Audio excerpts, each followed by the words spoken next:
এদিকে ইরান সংঘাত একটি বড় শিক্ষা হতে পারে। যুদ্ধে কিভাবে ছোট এবং দুর্বল একটি দেশ আরেকটি অসম প্রতিদ্বন্দ্বীর সঙ্গে টিকে থাকতে পারে সেই শিক্ষা। সংঘাত শুরুর প্রথম প্রহরেই যেভাবে ইরানের সামরিক কর্মকর্তাদের হত্যা করেছিল পেন্টাগন, তাতে তেহরানের নাস্তানাবুদ হওয়ার কথা ছিল অতি সহজেই, কিন্তু তা হয়নি। বরং ডোনাল্ড ট্রাম্পই পড়েছেন উভয় সংকটে।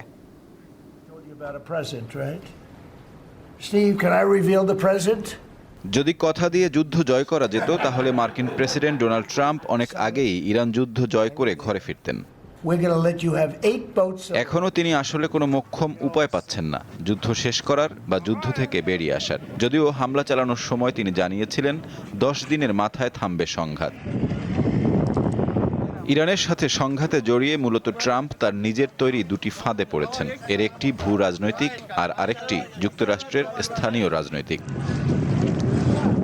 শীর্ষ নেতৃবৃন্দ, একাধিক সামরিক কমান্ডার, গুরুত্বপূর্ণ স্থাপনা, অনেক কিছুই হারিয়েছে ইরান। তবে দমে যায়নি একটুও। তাই ইচ্ছা থাকলেও যুদ্ধ বন্ধ করে দেশে ফেরত যেতে পারছেন না মার্কিন প্রেসিডেন্ট।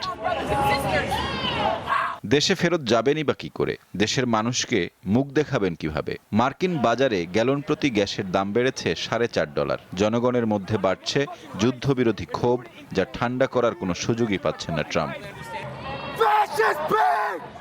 তাই এক চরম উভয় সংকটে পড়েছেন তিনি। শান্তি আলোচনায় অগ্রগতি নিয়ে একের পর এক ছাড়ছেন ফাঁকা বুলি, যখন তখন বদলাচ্ছেন সামরিক কৌশল। এখন বলছেন নতুন আরেক শান্তি প্রস্তাবের কথা, যার মধ্যস্থতা করছে পাকিস্তান। যুদ্ধ বন্ধে 1 পৃষ্ঠার শর্ত জুড়েছেন তিনি। এই আলোচনা সফল হলে চলমান অস্থিরতা থামবে 30 দিনের জন্য। তবে প্রশ্ন উঠেছে, প্রায় অর্ধ শতাব্দী ধরে চলা এক সংঘাত কিভাবে 1 পৃষ্ঠার শর্তে থেমে যাবে?